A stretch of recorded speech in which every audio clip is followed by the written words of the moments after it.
If you've ever lost your cool with your kids and then felt terrible about it afterwards, this video is for you.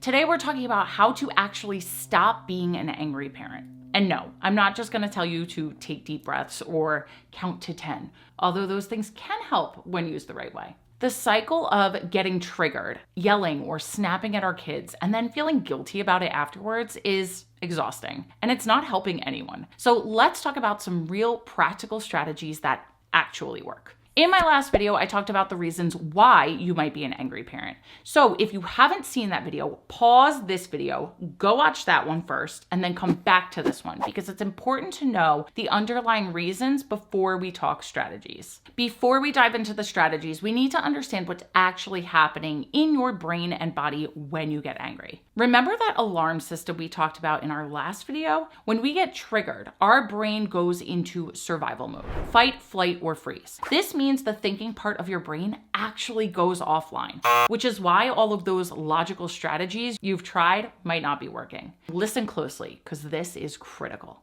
The key is catching yourself before you hit that point. Your body actually gives you warning signs, like a check engine light coming on. These signs are different for everyone, but common ones include tension in your shoulders or jaw, shallow, rapid breathing, racing heartbeat, feeling hot or flushed, talking faster or louder, feeling a knot in your stomach, clenched fists or hands. Take a moment right now to think about what happens in your body when you start getting angry. Maybe even think back to your last angry moment with your child. What signals was your body sending before you lost it? Once you know what to look for, you can catch yourself earlier in the cycle, which is key to keeping us from losing our cool.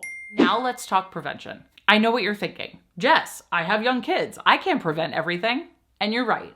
But we can set ourselves up for more success with some strategic planning. First up, basic needs. I know this feels impossible sometimes, but our brains literally can't regulate when we're depleted. So here's what this might look like. Prepping snacks for yourself ahead of time that you can grab in a pinch. Eating breakfast before you serve the kids, even if it's just a quick snack to hold you over. Using nap time for actual rest, sometimes instead of doing chores. Going to bed 30 minutes earlier, even if it means leaving the dishes in the sink. Taking bathroom breaks when you need them, not when you're desperate. One game-changing strategy is building in buffer time. Instead of hoping everything goes smoothly, spoiler alert, it won't. Plan for things to go wrong. So this looks like adding 15 to 20 minutes to your getting ready time. Prepping things like clothes, bags, lunches the night before. Having backup plans for common issues like keeping extra clothes in the car. Now we're going to talk about what to do when you're already feeling triggered. These are strategies you can use right in those heated moments when you feel your temperature rising.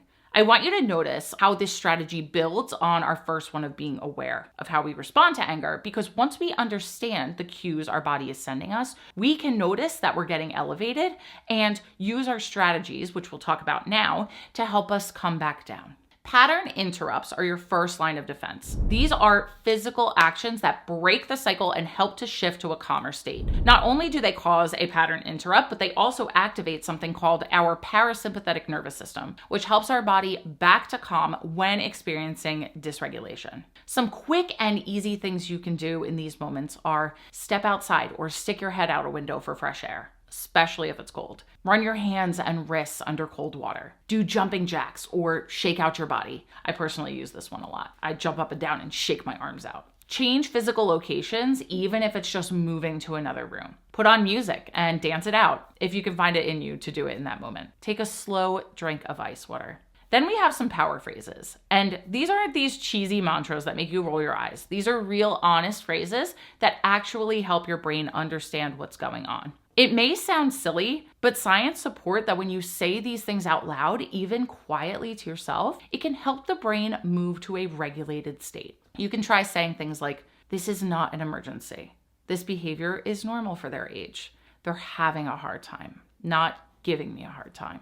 I can handle hard things. This will pass." The key here is to find phrases that feel authentic to you and keep them somewhere visible, like on your phone or around your house. If you're not feeling this strategy yet, that's okay. But I would invite you to at least be open to explore it when the time is right for you. Now for the deeper work. While those quick fixes help in the moment, creating lasting change means looking at the root causes. Start by identifying your specific triggers. Maybe it's whining or certain tones of voice, not listening or defiance, sibling fighting, certain times of the day, like meal times or bedtimes, public tantrums, morning rushes. Once you know your triggers, you can do things like problem solve around predictable stress points, set up your environment differently, create systems that support you, get specific support where you need it the most. So here is what this might look like. If mornings trigger you, create a solid routine and a visual schedule. If meal times are stressful, simplify your expectations. If bedtime pushback sets you off, start the routine earlier. If public outings are hard, bring support or plan shorter trips. This is also where we look at our own stuff, those patterns from childhood or current stressors that might be intensifying our reactions. Sometimes working with a therapist or a coach can be incredibly helpful here. And this is exactly what we do in my membership, the Life with Littles Lounge, which starts at only $7 a month. I would love to support you through this. So if it sounds like something you're interested in, you can find the link to learn more in the description box below. Now let's talk about creating lasting change in your family. And I want you to know this isn't about being perfect. It's about progress and creating new patterns that work better for everyone. One of the most powerful things we can do is model emotional regulation for our kids. Young children learn primarily through watching us. So when we model managing our emotions, we're literally helping wire their brains for better regulation. This can look like narrating your own emotional process. Mommy's feeling frustrated right now, so I'm gonna take some deep breaths and take a break. Showing repair after mistakes. I'm sorry I yelled earlier. I was feeling overwhelmed, but that wasn't okay.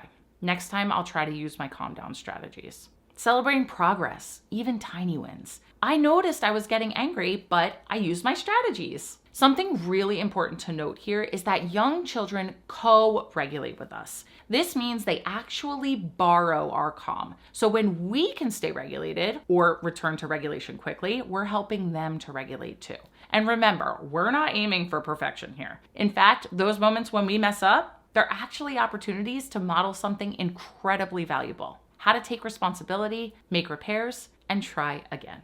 Remember, the goal isn't to never get angry. That's not realistic or even healthy. The goal is to manage our anger in ways that align with our values and strengthen our relationship with our kids. If you want more support with everything we talked about in this video, including live Q&A sessions and coaching calls where we can work through your specific triggers and challenges, come join us in the Life with Littles Lounge. It's only $7 a month, and you can find a link to learn more in the description box below. Give this video a thumbs up if you found it helpful, share it with another parent who might need these strategies, and subscribe for more tips to help you love your life with littles. Thanks for watching, and remember, you've got this. I'll see you next time.